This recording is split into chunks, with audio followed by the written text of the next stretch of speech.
शिवरमानस हंस चराचर जनन स्थिति लय कारण भो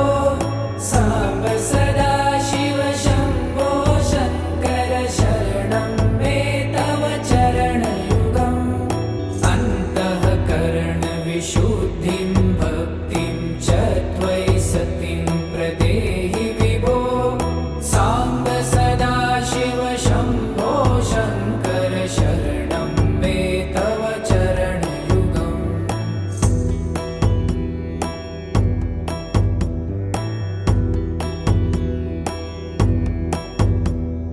करुणा